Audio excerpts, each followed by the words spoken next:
Welcome to The Explainer.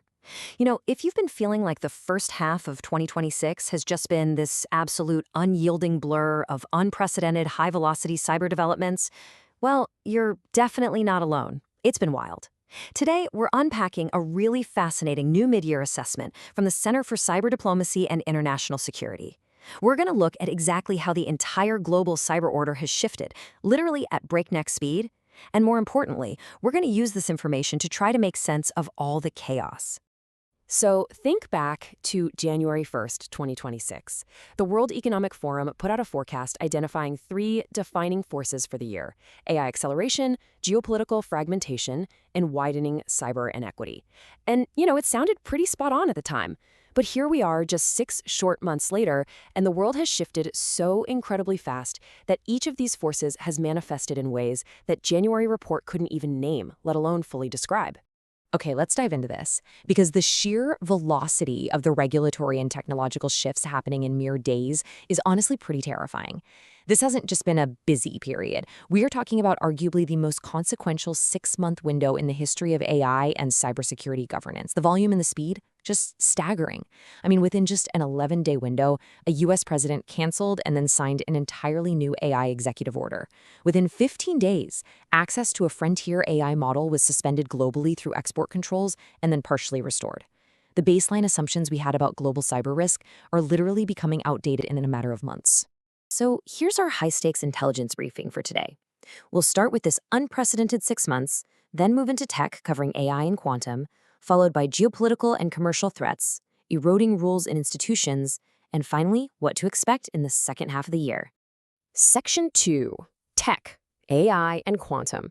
Let's look at these accelerating risks. And this brilliantly illustrates what experts are calling an AI governance inversion. See, normally you'd expect a logical sequence, right? Governments create a collaborative framework, they set a precedent, and then they build a multilateral norm out of that. But the 2026 reality? It's entirely backwards. We're actually seeing enforcement happening before the frameworks even exist. Sudden export controls and these undisclosed trusted tiers of access have completely replaced collaborative policy. Bilateral negotiations are essentially acting as global rules right now.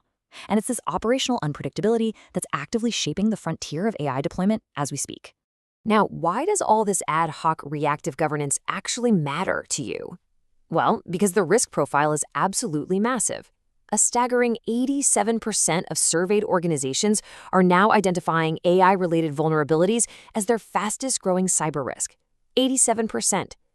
That directly affects the integrity of the data your business processes every single day. We're dealing with an incredibly fast-moving threat landscape, and yet our global policy response has basically been reduced to undisclosed access control mechanisms and revocable permissions. But hey, AI isn't the only technology hitting the gas pedal here. Let's pivot to quantum computing.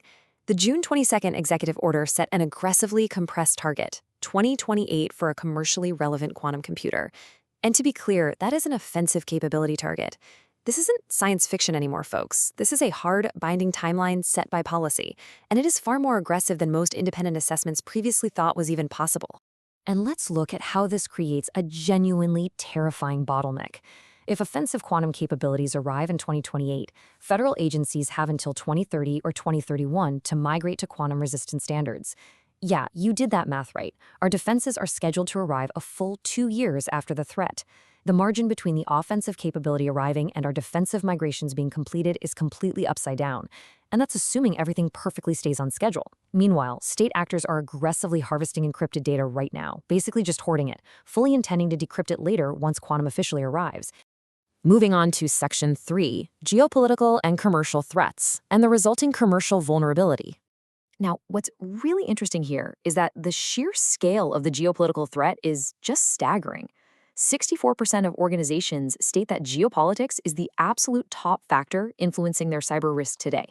The domestic policy debates we always hear around AI, they often completely miss this vital geopolitical consequence. Cyber attacks are no longer just about financial gain or rogue hackers in a basement. They're statecraft, they're geopolitical maneuvers, and they are actively defining how allied governments approach their own infrastructure investments. Let's ground all this high-level policy talk in some stark reality. Our commercial infrastructure is quite literally under fire. In March, we saw the first confirmed kinetic attack on hyperscale cloud infrastructure, with Iranian drone strikes hitting AWS data centers in the UAE. Why? Simply because civilian banking and military intelligence share the exact same dual-use commercial cloud infrastructure. Look at Singapore's Cyber Guardian operation, which evicted China-linked actors from all their major telecoms. Or look at that massive April vendor compromise that hit Citizens and Frostbank simultaneously, all through one shared supplier. The primary attack surface isn't just government networks anymore. It is the highly vulnerable commercial backbone that you and I rely on every day. So the global response to these commercial threats has become a fragmenting digital order. Instead of converging, the world is essentially breaking apart into these siloed, governed differently ecosystems. Pax Silica, for example, has grown to 15 members, and they're building a supply chain architecture that explicitly excludes China. Meanwhile, the EU Cloud and AI Development Act actually restricts U.S. hyperscalers from their highest assurance tiers. We are witnessing a structural condition emerge where geopolitics, weaponized supply chains, and AI are forcing nations to literally build walls in the digital domain. Section 4, eroding rules and institutions, and these massive structural policy shifts. Here is kind of the terrifying twist of this whole explainer. Just as these technological and geopolitical threats are peaking, we have to look objectively at these structural policy shifts happening right under our noses. The March 2026 cyber strategy marked a significant structural withdrawal of the United States from the multilateral cyber governance framework, a framework that had been building since 2010. This is a deliberate policy shift, prioritizing verifiable digital sovereignty and offensive capability over multilateral norms. What this does, just factually speaking, is create a global governance vacuum. And states that are heavily invested in exploiting that vacuum, well, they're already positioning themselves to fill it. Just consider this really stark juxtaposition. CISA, the foundation of U.S. critical infrastructure cybersecurity, entered 2026 having lost a third of its workforce and facing a $500 million budget cut, not to mention dealing with internal security fumbles like the ChatGPT leak.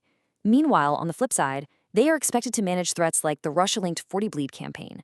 That campaign executed 1.16 billion credential attempts, exposing over 86,000 working credentials across 194 countries. That is wild. We are demanding that severely diminished institutions somehow manage historically massive scales of threat. Section 5, the second half ahead, and the operational requirements we're facing. So the crucial point is, we simply cannot afford to just sit here and identify these problems. There are concrete, immediate actions required right now to prevent these ambitious policy frameworks from failing in their operational execution. First, that opaque AI trusted tier access, it needs to be formalized into published, transparent criteria. Second, the UN Global Mechanism must produce operationally useful commitments, no more just declaratory statements. And third, those quantum migration pilots mandate execution with extreme urgency to actually meet the December 2027 deadlines. These are the operational executions absolutely required to keep the global cyber order functioning. To synthesize everything we've covered today, the cyber order of 2026 is basically a massive paradox. On one hand, we are way more capable than ever before. AI-enabled defensive tools are showing real value, quantum policy is incredibly specific, and regulations are ambitious. But by the exact same token, we are infinitely more fragile. Every single leap in our technological capability is currently mirrored by a crack in our defensive foundation, whether that's reduced institutional capacity, weakened multilateral frameworks, or just rapid, relentless digital fragmentation. The first half of 2026 established exactly what the state of our cyber order really is. As we look at the breathtaking speed of AI, this looming real-world reality of quantum computing, and a world aggressively fragmenting into digital silos, it leaves us with one critical, provocative question for the rest of the year. Is the governance architecture we are constructing today actually adequate to sustain our cyber order tomorrow? I want you to really think about that. Thank you so much for joining me for this explainer, and keep exploring.